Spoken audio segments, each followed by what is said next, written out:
G'day, my name is Paul. This is the second in a series of videos by Elixinol on cannabinoids and CBD. In the first video we learnt a little about my background, what hemp is, and what people have been using it for. We learnt that there is around 500 known chemical compounds in the whole plant extract, which causes the entourage effect. And now we will share a little more on how it works and why it works. So let's take a simplified look at what cannabinoids do in your body.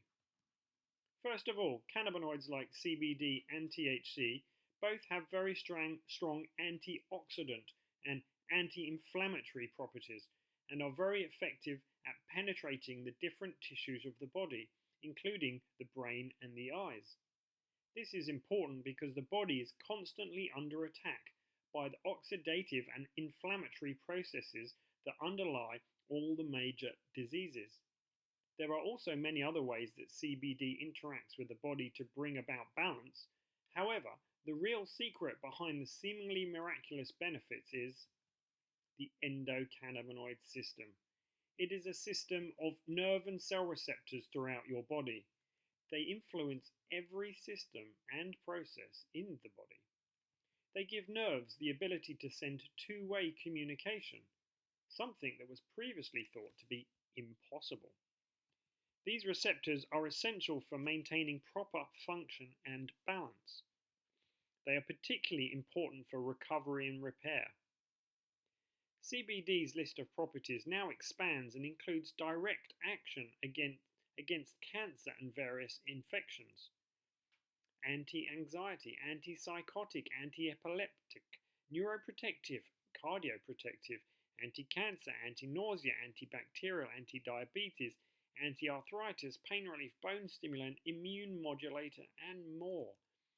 In fact, in a 2013 article in Cerebrum, Dr. Alga says the following about the endocannabinoid system. It is one of the most important physiological systems involved in establishing and maintaining human health. It is literally a bridge between the body and the mind. It is important to note that the body can produce a limited number of its own cannabinoids. At least 5 of these endocannabinoids have been discovered. A phytocannabinoid is one of the 100 cannabinoids coming from the hemp plant.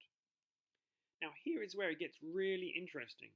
The body can only make cannabinoids and the receptors if it is constantly fed with the essential fatty acids alpha-linolenic acid, which is omega-3, and linoleic acid, which is omega-6, in a ratio of approximately 1 to 4.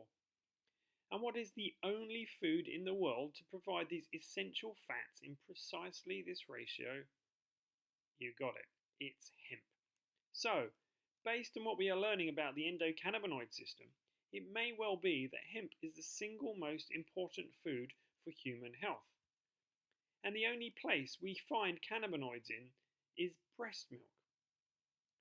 Mothers who are consuming enough essential fats produce milk full of cannabinoids. There has been research conducted in Jamaica which suggests that mothers who consume cannabis phytocannabinoids produce healthier babies than mothers who do not. This begs the question, since currently eating cannabinoids is illegal in Australia, does that make breastfeeding a crime? I'm saving that one for my next Australian TV interview. Now, what happens if your body doesn't make enough cannabinoids and you don't eat them in your diet? In his 2004 research paper entitled Clinical Endocannabinoid Deficiency, Russo poses this logical question.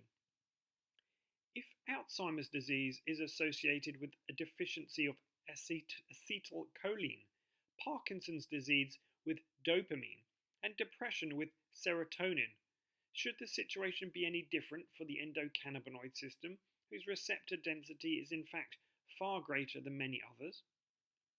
He goes on to discuss how the endocannabinoid deficiency could explain difficult to treat conditions such as cancer, fibromyalgia, migraine, irritable bowel syndrome, and others. He ends the paper by stating, cannabis has become a therapeutic compass to what modern medicine fails to cure. Now in this short video, cannabis physician Dr. Goldstein explains another highly important research discovery. See if you can pick out what it is. Now, what's interesting is that with research, they found that these receptors are not, you're not just born with some, you're born with some that can change. They can pull into the cell, you can express more, and it appears that when you have disease, your body makes more receptors. It's as if your body is saying, where's the cannabinoids? I need more, I need to go into balance. And so what they have found in a number of studies, and most of these are done in animals, that the receptors upregulated just means you have more. So there's more receptors that are expressed in a part of the brain called the hippocampus when seizures are present. The receptors are upregulated in patients with Crohn's disease.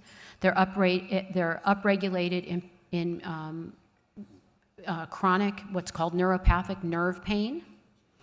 They're upregulated when you take rats and you sleep deprive them. Guess what? They're out of balance and they get more receptors. And last year they actually showed that white blood cells, remember, part of your immune system, that children with autism actually express more cannabinoid receptors in their white blood cells.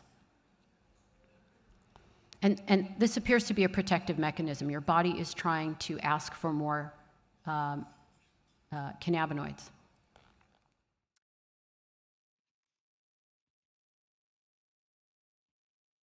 So what Dr. Goldstein highlighted is that when the cells become stressed, they cover their surface in cannabinoid receptors, hoping to receive some cannabinoids, so they may go back to a healthy state. What this means is the body knows which part of it is in the most trouble and where the cannabinoids are needed most. In my new company, Elixinol, we have been supplying high CBD oil to people all over the world since early 2014. The stories we hear back from customers consuming the oil reminds us of the research that was just described by Dr. Goldstein. For example, after taking CBD oil for the first time, people with thyroid issues report a strong sensation in the region of their thyroid. People with kidney problems feel it in their kidneys, and people with lung problems feel it in their lungs. At Elixinol, we came up with the saying, CBD is good for me. And as I mentioned, many customers have written to tell us why they believe CBD is good for them. In the next video, we will share these examples and also go into the safety aspects of cannabinoids and as well as the opposing opinions about the magical aspects of this cannabis plant.